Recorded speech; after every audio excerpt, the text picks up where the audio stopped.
بسم اللہ الرحمن الرحیم، شروع اللہ کے نام سے جو بڑا مہربان نہایت رحم فرمانے والا ہے۔ محترم ناظرین و سامعین، السلام علیکم ورحمۃ اللہ وبرکاتہ۔ ناظرین، اہل محشر کے مختلف گروہ بنا دیے جائیں گے۔ حدیث پاک میں فرمایا گیا قیامت کے دن کچھ پارٹیاں بنا دی جائیں گی۔ مختلف اوصاف کے لحاظ سے ان میں کچھ وہ ہوں گے جن کے پاس اعمال سیئہ ہوں گے، اور ان میں جو عمل غالب ہوگا اسی اعتبار سے وہ گروہ بنائے جائیں گے۔ مثلا معاذ اللہ زانیوں کا ایک گروہ ہوگا، چوروں اور ڈاکوؤں کا ایک گروہ ہوگا، اسی لحاظ سے دوسری پارٹیاں ہوں گی۔ اور کچھ وہ ہوں گے جو اللہ کے پسندیدہ اور محبوب ہیں، ان میں جو عمل اعمال کے لحاظ سے غالب ہوں گے اس اعتبار سے جماعت بندی کی جائے گی۔ مثلا جس شخص کے اپنے اعمال میں نماز میں زیادہ شغف رہا ہوگا اس کو نمازیوں کی جماعت میں شامل کر دیا جائے گا، اور اسی طرح روزے والے روزے داروں کی جماعت میں شامل ہو جائیں گے۔ جس میں صدقات کا غلبہ زیادہ ہوگا وہ اسی جماعت میں شامل ہو جائے گا، اور ہر جماعت لاکھوں اور کروڑوں کی تعداد میں ہوگی۔ جس میں بھی جو وصف زیادہ ہوگا اسی انداز سے اس کی جماعت بندی کی جائے گی۔ اسی طرح سے دنیا میں جو اہل مصیبت گزرے ہیں ان کی جماعتیں الگ ہوں گی۔ مثلا نابینا جتنے بھی ہیں ان کی ایک جماعت بنا دی جائے گی۔ حضرت آدم علیہ السلام کی اولاد میں جتنے بھی نابینا گزرے ہیں وہ سب ایک جماعت میں ہوں گے، اور ان کا امام حضرت شعیب علیہ السلام کو بنایا جائے گا، کیونکہ آخری عمر میں ان کی بینائی زائل ہو گئی تھی۔ ان کے ہاتھ میں ایک سفید جھنڈا ہوگا، وہ بجلی کی طرح چمکتا ہوگا۔ حق تعالیٰ ان اندھوں سے خطاب فرما کے فرمائیں گے، میں نے دنیا میں تمہاری آنکھیں لے لی تھی، ایک بڑی نعمت سے تمہیں محروم کر دیا تھا، مگر تم نے صبر کیا، کوئی جزا فضا نہیں کی۔ آج تم کھلی آنکھوں والے ہو، یہ حضرت شعیب علیہ السلام نورانی جھنڈا لیے جا رہے ہوں گے۔ اب تم میرے چہرے اور جمال کو دیکھتے رہو، ابد الاباد تک تمہاری بینائی آج کھول دی گئی ہے۔ اور فرمایا جائے گا کہ تم یمین عرش والے دائیں جانب میں آ کر قیام کرو، تم ہمارے مہمان ہو۔ ان کے سامنے نعمتیں رکھی جائیں گی۔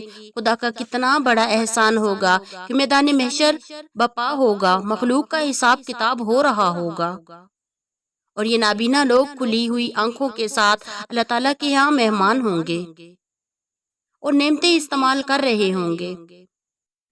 تو جب ان نابینا حضرات کی جماعت اس شان سے آئے گی، حق تعالیٰ شانہ ان سے کلام فرما کر مہمان بنائیں گے۔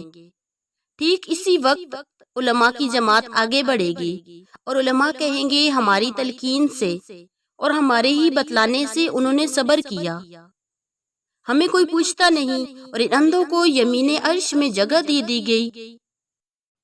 حق تعالیٰ ان نابینا حضرات سے فرمائیں گے انہیں کہنے دو، تم آؤ یمین عرش میں، عرش کی دائیں جانب نعمتوں میں ہوں گے۔ علماء جبکہ وہیں کھڑے ہوں گے۔ اس کے بعد بلایا جائے گا ان کو جو جزام کے مرض میں مبتلا تھے، کہ دنیا والوں نے ان کو اچھوت بنا دیا تھا۔ محشر کے دن ان کے بدن 14ویں رات کے چاند کی طرح چمکتے ہوں گے، اور ان کا امام بنایا جائے گا حضرت ایوب علیہ السلام کو، اور ان کو سبز جھنڈا دیا جائے گا، کیونکہ انہوں نے بہت تکلیفیں اٹھائیں اور بہت بیماریاں سہیں۔ حق تعالیٰ فرمائیں گے کہ تم بھی یمین عرش میں آ جاؤ۔ پھر علماء ابھریں گے اور کہنے لگیں گے انہوں نے ہمارے کہنے سے صبر کیا اور دل میں تسکین پیدا ہوئی، اور ہمیں کوئی پوچھتا نہیں۔ اندھوں کو بھی بٹھلا دیا گیا اور کوڑیوں کو بھی بٹھلا دیا گیا، اور ہمیں کوئی پوچھتا نہیں۔ حق تعالیٰ فرمائیں گے کہنے دو تم ان علماء کو اور آگے چلو۔ اسی طرح سے معاملہ ہوگا، اور اہل مصیبت کا جب یہ سب نمٹ جائیں گے پھر حق تعالیٰ علماء کو خطاب فرمائیں گے، کیا تم صرف نعمتیں ہی حاصل کرنا چاہتے ہو؟ کیا تم اسی لیے پیدا کیے گئے تھے کہ صرف اپنی ذات کا ہی نفع ڈھونڈو؟ نہیں، بلکہ تم بھیجے گئے تھے دنیا کی ہدایت کے لیے۔ یہاں لوگوں کی شفاعت کرو کھڑے ہو کر اور سب کو بخشوا لو۔ تب تم آگے بڑھنا، اور اپنے کام کے لیے نہیں پیدا کیے گئے بلکہ دنیا کے کاموں کے لیے پیدا کیے گئے تھے، کہ دنیا کے انسانوں کو نفع پہنچاؤ۔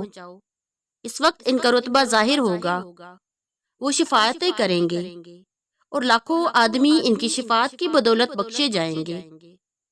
رب العالمین فرمائیں گے اب تم نے اپنا کام پورا کیا، دنیا میں ہدایت کی، یہاں شفاعت کی، تم یہ چاہتے تھے کہ تمہیں کوئی عہدہ مل جائے، کوئی نعمت مل جائے، یہ تمہارا کام نہیں تھا، تمہارا کام یہ تھا کہ دنیا کو سب کچھ ملے اور تم الگ کھڑے رہو، اس کے بعد تمہیں اجر ملے گا۔ تو بہرحال یہ جو یمین عرش میں جائیں گے یہی ہیں۔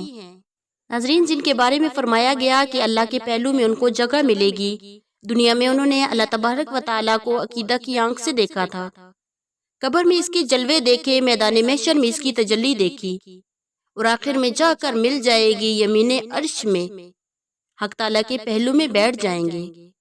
سبحان اللہ و بحمدہ، سبحان اللہ العظیم، واللہ اعلم۔